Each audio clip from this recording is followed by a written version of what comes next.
Hi, my name is Katie Costello, and I will be illustrating Group 1's project on conflict resolution. Conflict Resolution by Kylie Brown, Douglas Click, Katie Costello, Zachary Pelham, and Abby Rapokal. Case study. Situation. The circulating nurse is usually assigned to room 3, but today you are assigned to room 4, the orthopedic room. You are unfamiliar with the orthopedic doctor's routines and attempt to brush up on them quickly by reading the doctor's preference cards before each case. So far, today has been good. You haven't made any mistakes. You are preparing the biopsy area, and the surgeon, who has the reputation for a quick temper, enters the room. You suddenly realize that you have prepped the area with betadine, and this surgeon prefers another solution. The surgeon sees what you have done and yells, "You are stupid, stupid nurse." Category of conflict. Interpersonal conflict.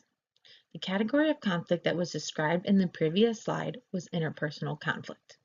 Interpersonal conflict happens between two or more people with different values, goals, and beliefs. There can be two different conflicts that happen in interpersonal conflicts: people-focused and issue-focused. People-focused are conflicts that are based on emotions and feelings and are more of a personal attack. Issue-focused. Issue-focused are conflicts that are centered on issues and events and are more representative of calm negotiation. The conflict that happened in the scenario can be placed under people-focused conflict because the doctor said, "You are a stupid, stupid nurse," which is a personal attack. The conflict can also be placed under issue-focused conflict because the nurse prepared the biopsy area with betadine and the doctor prefers another solution, which is an issue. So the issue-focused conflict led to the people-focused conflict. Stage of conflict. Felt conflict. The stage of conflict is felt conflict, which is the third stage. Felt conflict occurs when conflict is emotionalized.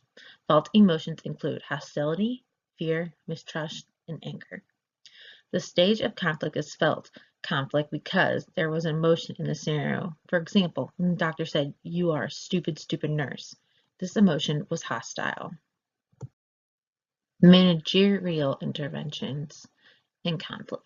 When peers and workplace cannot resolve conflict between themselves, managerial intervention is necessary.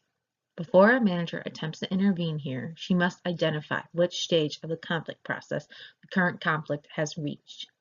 This will determine what approach a manager will take in resolving the conflict. We have determined in our case study that the stage has reached stage 3, felt conflict. A manager can intervene at any stage of conflict. However, the earlier the stage in which interventions take place, the better. In the first two stages of conflict between individuals has not visibly taken place, this is optimal time to resolve the conflict before it is felt or manifest. Prior to intervening, a manager should also decide what resolution technique or strategy he or she would like to utilize. Goal of conflict resolution.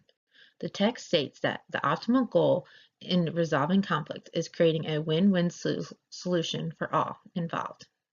Some tips for achieving the goal include: acknowledge a difficult situation exists, allow all individuals involved a chance to express their feelings towards the situation, define the problem, find areas of agreement between the parties. Managers at times must accept the fact that a win-win for all parties involved is not achievable.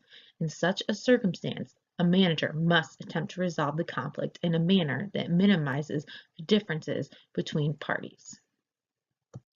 Resolution strategy. A useful conflict resolution technique for this situation may be smoothing. Focus on patient care as opposed to the oversight and preference. Compromising, avoiding, and collaborating are less useful in this scenario. Compromising, the surgeon is unlikely to give up anything. Avoiding, not possible at this time. Collaborating, differences in power and respect may make this unlikely. Competing may need to be the initial strategy. Useful and appropriate with unfair treatment. The surgeon may understand the mistake if articulated and may be unaccustomed to being challenged. This can be construed as a workplace violence, placing the surgeon's career in jeopardy, and while a reminder of this, the conflict might easily be resolved. In case of escalation, the nurse manager may need to use cooperative accommodation to initially resolve the conflict. The betadine could be removed and the surgeon's preference used instead. Will allow for the patient that is already in the OR to undergo the procedure. The circulating nurse could be reassigned and an incident report completed. The outburst and anger issue will still need addressed. The nurse manager will need to involve the surgeons. The surgeon will need re-educated on the workplace violence definition and how this fits into the incivility aspect. Conclusion. The conclusion is a short and brief insight of what each of us gained from this assignment. Kylie, to create a win-win situation, I think it is important to make sure everyone is heard on their opinion. Douglas, conflict in the workplace can lead to focusing on something other than patient care. I will use these strategies to make sure this does not happen. Katie, our main focus should be the patients and their safety. I will use these strategies to create less conflict in the workplace, which will lead to better patient care. Zachary, my biggest insight was tips to reach the goal of resolving conflict. I can use all these tips for coworkers, patients, and others. Abigail, I found it insightful that competing may resolve this conflict. When I think of the word competing, I think more conflict will arise. However, after doing this project, I am able to see how it could be beneficial and can use in my practices.